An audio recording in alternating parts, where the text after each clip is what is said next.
Bismillahirrahmanirrahim. Assalamualaikum warahmatullahi wabarakatuh. Waalaikumsalam warahmatullahi wabarakatuh. Syukur alhamdulillah, dalam edisi Bang Akbar menjawab atau bisa disingkat dengan BAM Part 2, kita akan bahas pertanyaan sahabat Maxar TV Channels tentang Presidential Threshold 20% dalam agenda Pilpres.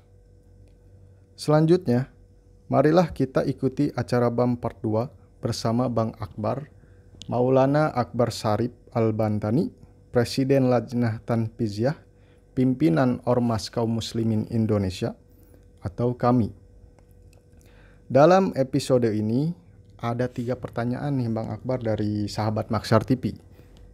Yaitu yang pertama, bagaimana komposisi perolehan kursi DPR RI hasil pemilu 2019 berdasarkan parliamentary threshold?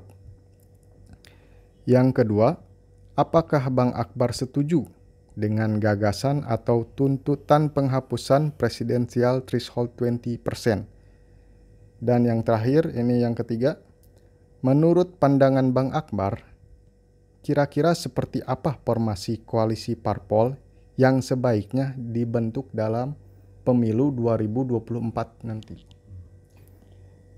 Saudara segenap sahabat Maxar TV Channels, marilah kita ikuti jawaban Bang Akbar atas ketiga pertanyaan tersebut. Silahkan Bang Akbar.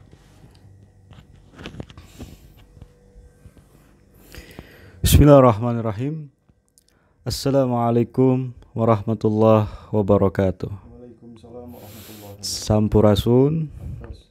Terima kasih Saudara host Bapak Aris Susliandi yang sudah membacakan apa yang hendak ditanyakan oleh sahabat Maxar TV tadi. Alhamdulillah pada kesempatan ini saya bisa kembali menyapa seluruh sahabat Maxar TV dimanapun antum semua berada.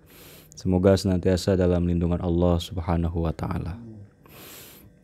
Saya akan mencoba menanggapi ketiga pertanyaan yang sudah tadi disampaikan oleh host Bapak Aris tadi, yang mana secara berurutan sesuai dengan keterbatasan pengetahuan dan pengalaman saya. Sengaja saya sudah rangkum dalam handphone, maka mohon maaf apabila terlihat seperti selalu melihat handphone karena saya mencatat rangkumannya itu di saya punya ponsel. Ya. Jadi yang pertama berkait dengan komposisi perolehan kursi DPR RI hasil pemilu 2019 berdasarkan parliamentary threshold adalah seperti berikut. Ini yang saya catat, yang saya rangkum. Jadi yang pertama itu ada PDI Perjuangan, yang mana mereka 2019 lalu berhasil mendapatkan 128 kursi. Kemudian kedua ada Partai Golkar, yang mana memiliki 85 kursi di DPR. Yang ketiga ada Gerindra, yang mana 2019 kemarin berhasil mendapatkan 78 kursi di DPR RI. Yang keempat ada Nasdem dengan 59 kursi, dan ada PKB di posisi kelima dengan 58 kursi, dan Demokrat di posisi keenam dengan 54 kursi, dan ada PKS di posisi ketujuh dengan perolehan 50 kursi. Dan kedelapan ada Partai Amanat Nasional PAN dengan perolehan 44 kursi, dan terakhir ke-9 yaitu Partai Persatuan Pembangunan atau P3 dengan 19 kursi. Sementara itu, parpol peserta pemilu yang tidak memenuhi ambang batas perolehan kursi DPR RI atau parliamentary threshold tadi adalah Berkarya, PSI, Hanura, Partai Bulan Bintang, Perindo, PKPI, dan Partai Garuda. Berdasarkan data ini, bisa dikatakan bahwa PDI, Golkar, Gerindra adalah parpol peserta pemilu 2019 yang menduduki papan atas. dengan perolehan yang signifikan yang berhasil menempatkan kadernya secara dominan dalam keanggotaan DPR RI, melebihi perolehan kursi ke-6 parpol lainnya. Yang masuk kelompok papan tengah, di sini ada Nasdem, PKB, Demokrat, dan papan bawah ada PKS, PAN, dan P3. Demikianlah komposisi perolehan kursi DPR RI menurut hasil pemilu 2019 yang saya rangkum. Dari komposisi tadi cukup menarik. Di sini kalau berbicara tentang perolehan kursi yang memiliki kursi terbanyak ada di tangan PDI Perjuangan, 128 kursi. Makanya dari itu mereka bisa meraih posisi ketua DPR RI, yang mana saat ini dipegang oleh Puan Maharani selaku kader Partai Demokrasi Indonesia Perjuangan. Jadi itu untuk jawaban pertama, komposisi kursi DPR RI hasil pemilu 2019 sebagaimana tadi saya sampaikan.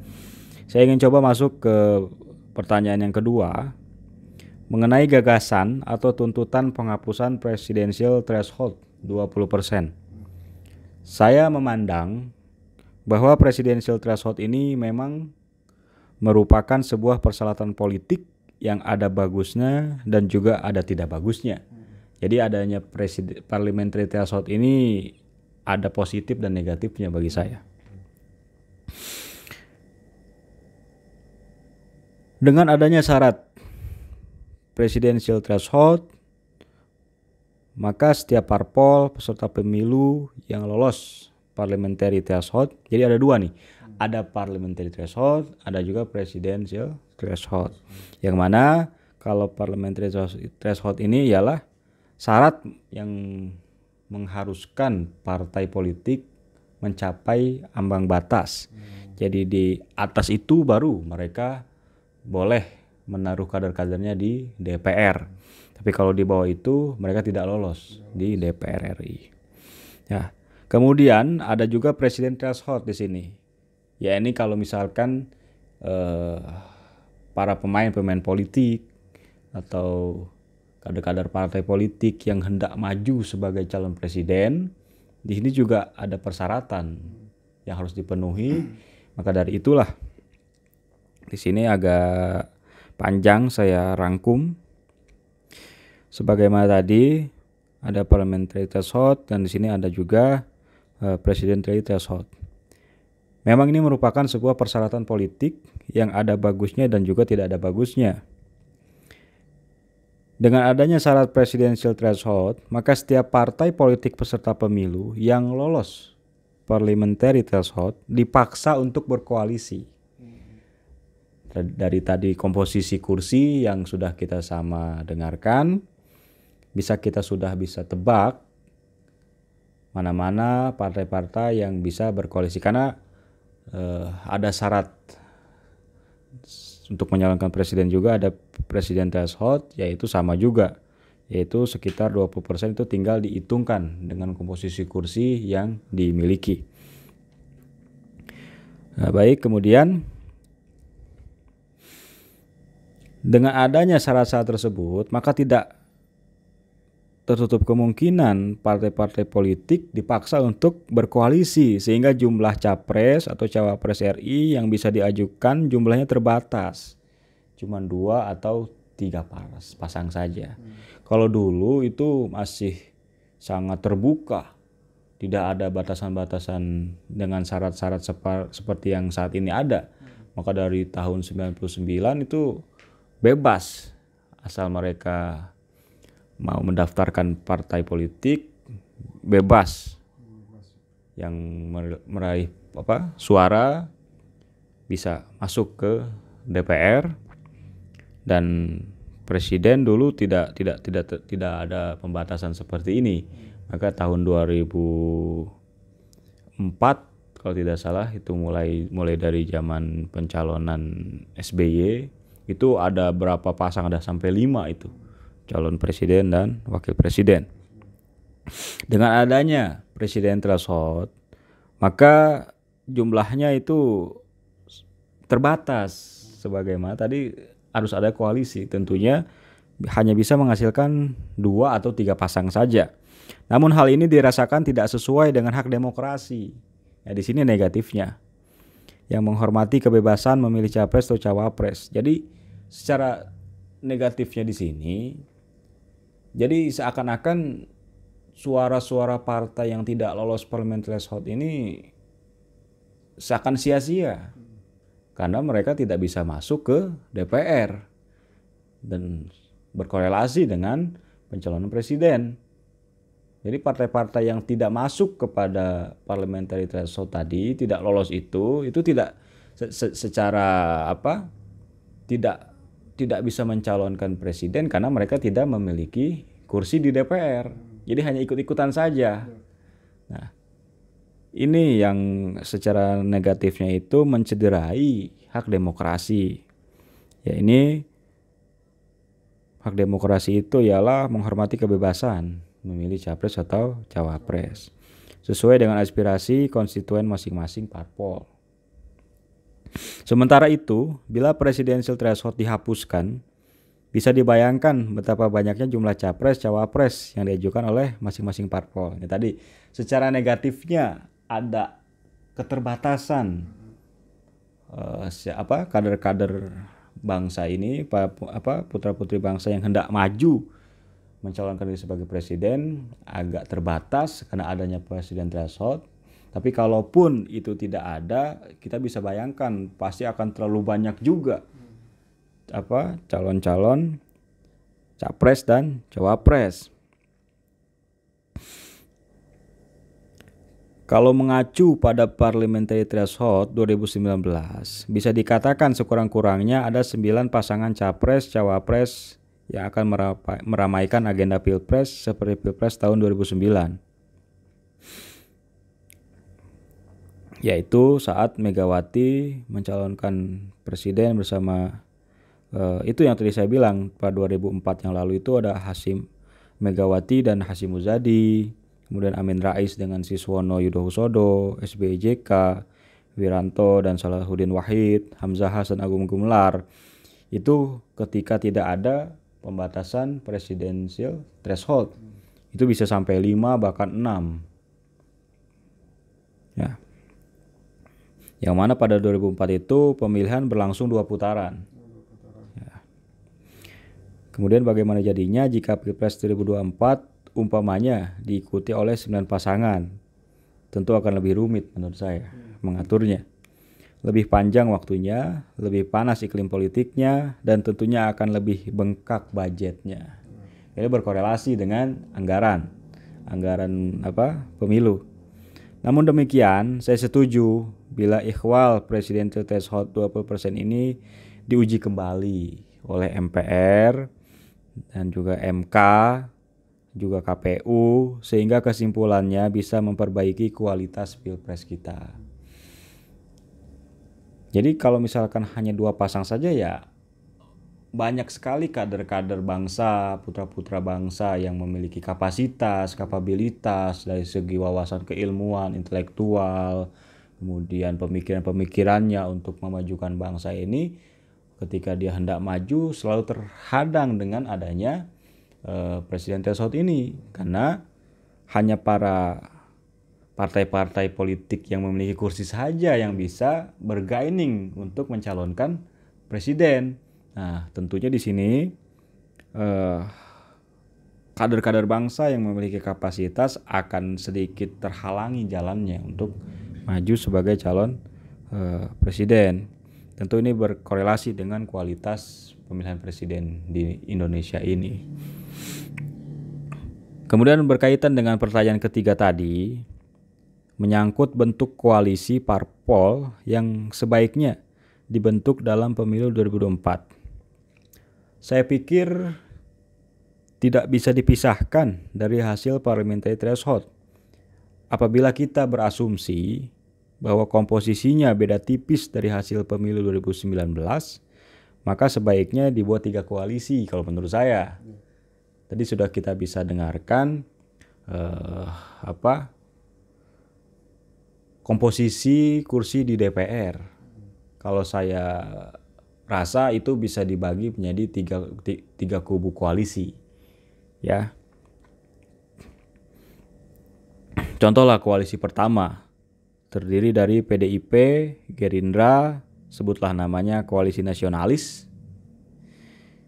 PDI dengan Gerindra saja itu sudah bisa mencalonkan presiden, dua partai itu, karena kursi yang mereka miliki cukup signifikan dan masuk ke papan atas partai politik pemilik kursi terbanyak di DPR hasil pemilu 2019.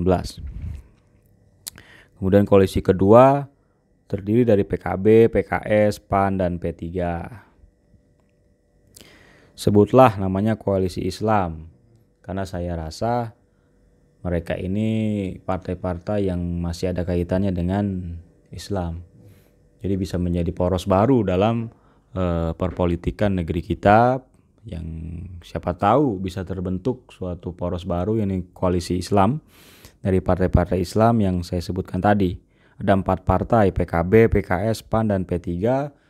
Jika partai-partai politik ini membangun sebuah koalisi baru, mungkin ini akan ada pembaharu, suasana baru yang akan mungkin bisa memperbaiki kualitas politik di negeri kita ini. Ada koalisi Islam. Dan kemudian koalisi ketiga terdiri dari Golkar, Nasdem, Demokrat, sebutlah namanya koalisi demokrasi. Dengan bentuk koalisi seperti itu, maka peta konstituennya tampaknya akan lebih mudah dideskripsikan. Masalahnya akan lain bila dikaitkan dengan sosok kandidat capres atau cawapres RI-nya yang akan diusung masing-masing koalisi. Pimpinan parpol yang berkoalisi tentu butuh waktu dan pemikiran mendalam saat memilih dan menetapkan capres-cawapres yang akan diusung oleh koalisinya. Maka dari itu para kandidat capres, cawapres yang sekarang mulai bermunculan di baliho dan ruang publik pada akhirnya perlu membangun komunikasi efektif dengan masing-masing pimpinan parpol koalisi. Tentu saja para kandidat capres, cawapres RI yang merupakan kader partai mempunyai peluang maju lebih besar. Jadi setiap parpol memiliki kader-kadernya yang akan mereka jagokan. Tapi bagi mereka yang memiliki track record baik meskipun bukan kader partai, bisa jadi akan berkesempatan maju dengan caranya sendiri. Saat ini juga mulai banyak pejabat-pejabat negara yang saat ini berposisi sebagai kepala daerah yang mana mereka non partai itu secara prestasi cukup gemilang, mungkin ini juga akan dilirik oleh partai-partai politik. Dalam konteks inilah saya memandang bahwa setiap kader pemimpin bangsa berpeluang sama untuk mendeklarasikan diri baik sebagai kandidat capres maupun kandidat cawapres. Sekedar memberi contoh, saya dapat menyebut beberapa nama seperti Anies Baswedan, ya kepala daerah yang non-partisipan atau tidak berpartai. Ada Erlangga Hartarto yang saat ini menjabat sebagai Menko Perekonomian, sekaligus saya sebagai Ketua Umum Partai Golkar. Kemudian Agus Harimurti Yudhoyono yang semua kita tahu, AHY, Ketua Umum Partai Demokrat. Ada Prabowo Subianto, ada Puan Maharani, Sandiaga Uno, Zulkifli Hasan, Muhaimin Iskandar, Suharto Mono Arfa, Mahfud MD, Gatot Nurmantio, Said Akil Siroj, Yusril Iza Mahendra, Muldoko, Sri Mulyani, M. Ridwan Kamil, Ganjar Pranowo, Bambang Susatyo, umpamanya. Mereka semua adalah kader pemimpin bangsa yang bisa jadi akan menjadi pilihan parpol koalisi dalam agenda Pilpres 2024 mendatang. Itulah mungkin tanggapan yang bisa saya sampaikan pada kesempatan malam ini. Namun yang jelas kita sudah bisa melihat dari komposisi kursi di DPR, sudah bisa kita ketahui sekarang PDI memang saat ini unggul dengan 124 kursi. Jadi secara bargaining politik mereka lebih kuat saat ini. Dengan 124 kursi dia tinggal hanya mencari suara yang tidak terlalu banyak. Ya, kalaupun misalkan mereka berkoalisi dengan P3 contohnya yang memiliki kursi hanya 19 kursi itu sudah bisa mencalonkan diri. Sudah bisa memberikan jalan untuk kader-kadernya mungkin yang ingin maju menjadi calon presiden. Jadi saat ini PDI diunggulkan. Tapi di sini pun kita tidak bisa anggap remeh partai-partai Islam yang saat ini juga ada beberapa yang masuk di DPR. Kalau mereka bersatu, mereka membuat poros baru, mereka membuat koalisi Islam, mungkin ini akan ada pembaharu, ada pencerah dalam pemilu 2024 nanti. Jadi itulah mungkin yang bisa saya tanggapi atas ketiga pertanyaan yang disampaikan oleh sahabat Maksar. Tentunya saya menyampaikan juga permohonan maaf bila tanggapan saya ini terdapat hal-hal yang keliru, terutama dalam menyebut nama-nama tokoh. Akhirnya saya berharap agar tanya jawab ini ada manfaatnya. Mudah-mudahan Pilpres 2024 nanti berjalan aman, lancar, disertai hasil terbaik untuk keadaan NKRI berdasarkan Pancasila dan Undang-Undang 45 yang lebih baik, dan tentunya dalam ridha Allah Subhanahu wa taala. Dan mudah-mudahan juga dengan adanya pemilu di 2024 nanti bisa memperbaiki semua hal yang menjadi kekurangan saat ini. Dan semoga 2024 nanti bisa memberikan hasil terbaik, kader-kader bangsa, generasi putra-putri bangsa yang secara kualitas mungkin lebih bagus, lebih baik, bisa bermunculan, bisa maju yang semata-mata untuk kebaikan negeri kita tercinta. Itulah kiranya yang bisa saya sampaikan pada kesempatan malam hari ini. Saya terima kasih banyak. Wa'fu minkum billahi fisabilil haq. Wassalamualaikum warahmatullahi wabarakatuh. Saya kembalikan kepada Bapak Aris. Oke, baik, terima kasih Bang Akbar atas semua tanggapannya. Demikianlah rubrik BAM Part 2 ini. Mudah-mudahan materi tanya jawab ini bisa menambah pengertian kita, terutama tentang presidensial threshold. Bila dalam tayangan ini ada hal-hal yang keliru dan tidak sesuai dengan harapan para sahabat Maksar TV, saya mohon diberikan maaf yang sebesar-besarnya. Sampai jumpa dalam episode BAM Part 3. Sampai jumpa dalam episode BAM Part 3 Maksar TV Channels yang akan datang. Billahi fisabilil haq. Wassalamualaikum warahmatullahi wabarakatuh.